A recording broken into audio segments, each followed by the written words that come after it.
এটা আমাকে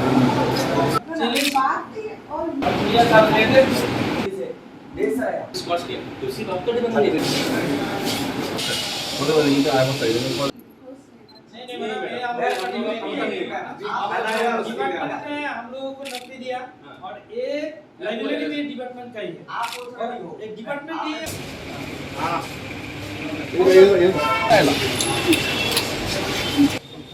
অনেকদিন যাবতই আমরা যারা যারা রিফারেন্স টিচার যারা আছি 10,323 নামে যারা আছি, যদিও এই নামে কোনো নাই, মার্চ মাসে আমরা আরটিআই পাইছি প্রথম, এবং এখনও আরটিআই আইতেছে। তার ভিত্তিতে আমরা অ্যাসিস্ট্যান্ট ডাইরেক্টরের কাছে একটা ডেপুটেশন দিয়েছিলাম, তারপরে আমরা রিপ্রেজেন্টেশন দিছি ডাইরেক্টরের কাছে। 12 তারিখ আমরা স্কুলে গেছি, এখনও স্কুলে যাইতেছে অনেকে ক্লাস করতেছে, অনেকে ক্লাস করতে পারতেছে না, অনেকে নিচ্ছে। তারই ভিত্তিতে আমরা পূর্ববর্তী যেই অ্যাপয়েন্টমেন্টের জন্য আমরা বলেছিলাম ডাক্তারের কাছে, ডাইরেক্টরের কাছে, উনি গতকালকে ইমার্জেন্সি আমাদের ডাকিয়েছেন। সেই ভিত্তিতেই আজকে 11টার সময় আমাদের 5 জনের টিম, আমিও ওই টিমে ছিলাম একজন, আমরা ডাইরেক্টরের সঙ্গে দেখা করলাম। ডাইরেক্টরকে আমাদের সমস্ত যেগুলো ডিসক্রিমিনেন্সি হয়েছিল আমাদের সঙ্গে সবগুলো নিয়ে বিস্তারিত আলোচনা হয়েছে।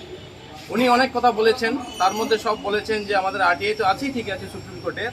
উনি কথা বলেছেন আমরা নাকি ক্লাব জাজমেন্টের শিকার। আমাদের উত্তর ছিল ক্লাব জাজমেন্টের শিকার, ঠিক আছে, ক্লাব জাজমেন্টে খালি আমরাই ছিলাম? ক্লাব জাজমেন্ট বলতে বলতে চাইছি, উনি বলতে চাইছেন 2002, 2006 এবং 2009-এ যারা যারা অ্যাডভার্টাইজমেন্টে ছিল তারা পার্টি, এবং এটা পার্টি কার ভিত্তিতে হয়েছিল? 2003-এর রিক্রুটমেন্ট পলিসির ভিত্তিতে হয়েছিল।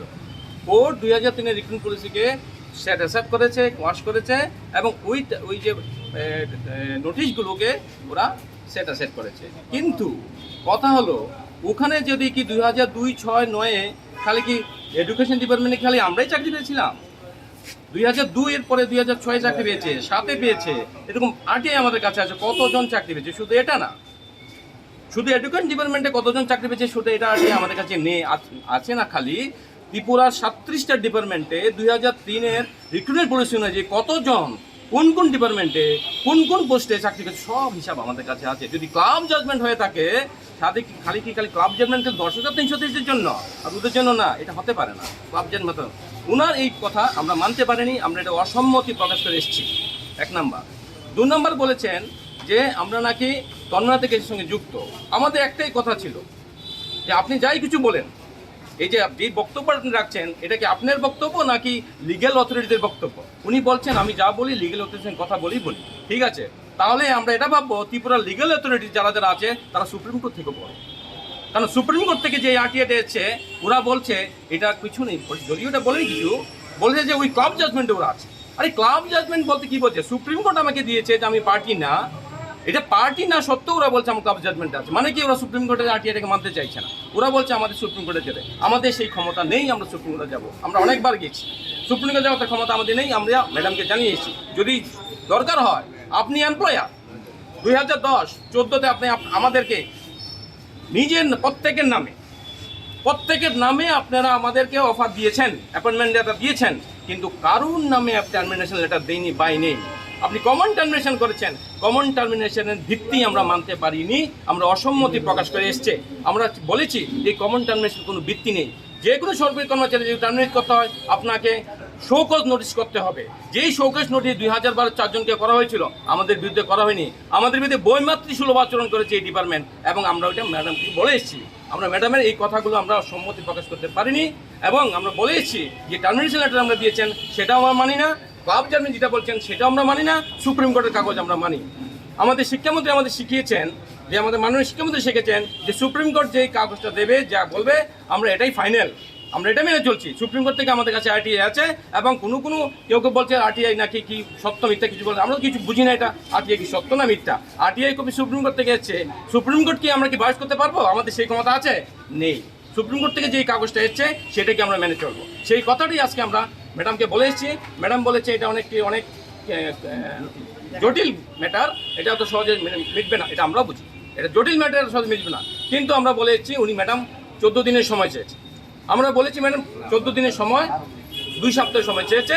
আমরা বলেছি ম্যাডাম ঠিক আছে, আমরা 9 তারিখে যদি আমরা এটা ফাইনাল করিনি, এটা আমরা সবাই মিলে বসে এটা ফাইনাল করবো। আমরা ম্যাডামকে বলেছি আমরা হয়তোবা আমরা কি হবে এটা সবাই মিলে বসে আমরা ঠিক করবো।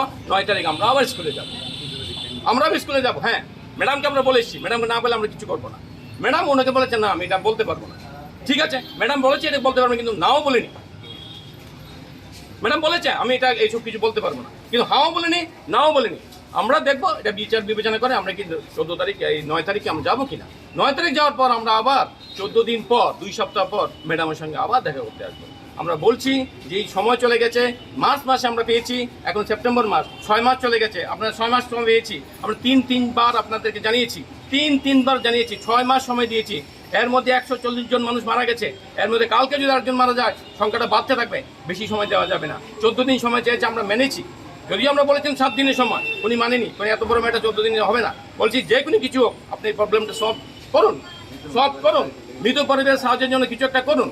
উনি বলেছে 14 দিনের সময়, আমরা 14 দিন পর আমরা আবার আসবো। কিন্তু আমরা এটাও বলবো যে এই যে প্রবলেমটা ওনার কাছে হাম্বল রিকোয়েস্ট করে এসেছি, এই প্রবলেমটাকে সলভ করুন। যদি না করেন তাহলে যেই প্রসেসগুলো চলছে এই প্রসেসগুলো আরো বিকট আকারে এবং আগুন আরো জ্বলবে।